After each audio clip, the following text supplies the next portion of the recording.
Welcome back once again, everyone, to another Transformers review. In today's review, I will be taking a look at the Transformers War for Cybertron Trilogy Kingdom Core Class Dracodon. Dracodon is number 22 in the Kingdom line, and is the second fossilizer to be released in the Core Class, being a redeco of the previously released Core Class figure Vertebrake, who was released as a Predacon, Dracodon being a Maximal in this case, now done in a sort of neon radioactive-ish green. Before we take a look at the figure, we'll take a quick look at the packaging. Now, the Core Class figures are essentially a return to Leader class, well, Legends class I meant, in replacing the Micromasters and Battlemasters from Siege and Earthrise. Now, the Core Class is also for characters that are small. For example, characters such as Rat Trap, who was one of the smallest characters to come from the Beast Wars cartoon. But Core Class also works for new characters that would essentially be small. So, Transformers War for Cybertron Kingdom, Hasbro, another War for Cybertron Kingdom on the side. This shows an image of Dracodon only in his fossilized beast mode, with his name slapped on here. K number 22, he is number 22 in the line, Transformers Generations, Core Class.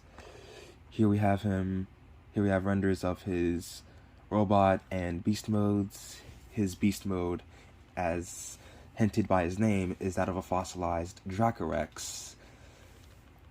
Transforms in 14 steps. Now, unlike the other mainline figures, the Core Class figures don't come with a collector card, so there you have that.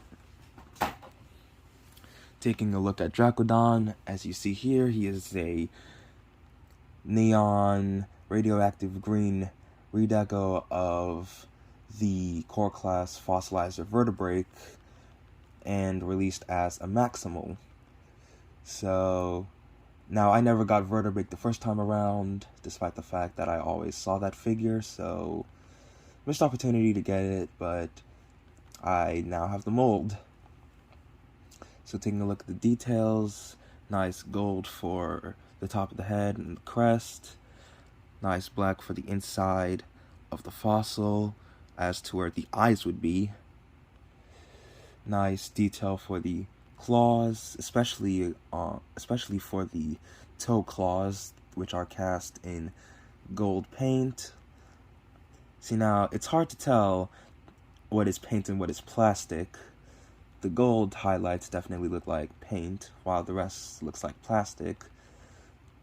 Though on my copy, from my eyes, I don't know if the camera can tell, some of it looks like paint and some of it looks like plastic.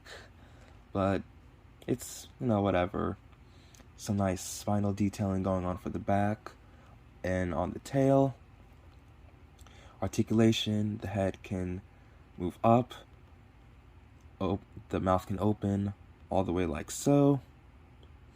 Nothing at the tiny arms, which isn't bad, but missed opportunity. The back legs are on ball joints, so they can do the full 360, obviously in and out. These back legs will become the robot mode legs as well, so bend at the knee and ball joint at the foot. So, not a lot going on, but for a Core Class figure, it's quite decent. Moving on to some comparisons, here he is with the other fossilizers that I have, Wingfinger and Paleotrex. Obviously, these are deluxes, and the deluxe fossilizers work differently than the Core Class fossilizers. So obviously, a deluxe is going to be bigger than a core, and whether or not this is real-life scale, a Dracorex is smaller than that of a T-Rex and whatever beast mode Wingfinger is. So, there you have that. Setting them off to the side. Now, transformation on this particular mold isn't the same as the deluxe class fossilizer figures, because it's pretty simplistic but also effective. So what you want to do is extend the legs and feet like so, remove the tail, close the jaw, take the arms, these will swing out like so, quite similar to how Rat Trap transforms. Take the arms, fold them out like so, these will swing off to the sides. Take this section on the back, untab it, fold it out like that, take the head, this will all move out of place like so, then move down like this, giving clearance to bring up the robot mode head. Then it tabs into place, then take this, close that back up in place, and obviously with the tail whip you can store it on the back or store it in the hand, but I will store it on the back for now. So here we have Dracodon in his robot mode. And like I said, it is just a redeco of Vertebrake. Now, as I said, he doesn't transform like the other fossilizers, because whereas the other fossilizers you have to take them apart and put them back together, this mold, being in the core class scale, means you don't have to take him apart, because he's obviously in one place. So, as you can see, core class figures are small, but they work just as well. So, take a quick look at the details. He has nice blue for the eyes, nice gold for the faceplate and head crest, nice gold for the torso, obviously the torso being from the beast mode head. He has a maximal symbol on the chest panel right here. Obviously the details in beast mode for the legs are the same. The arms are pretty much the same.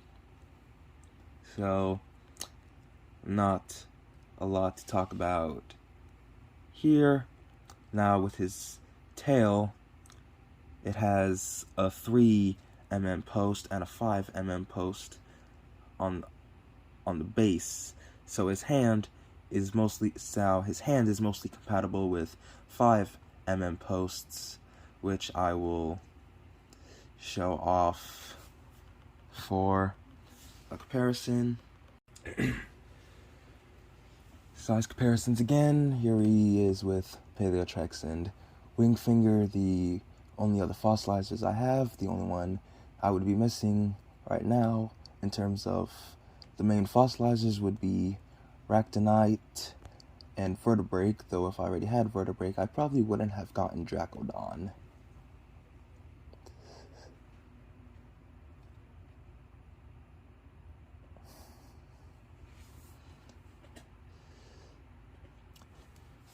Now, to show that he can hold 5mm weapons, here is a part of Paleotrex that he can use. And obviously his tail, having a 5mm post, is also compatible with other figures that have a 5mm post. So there you have that.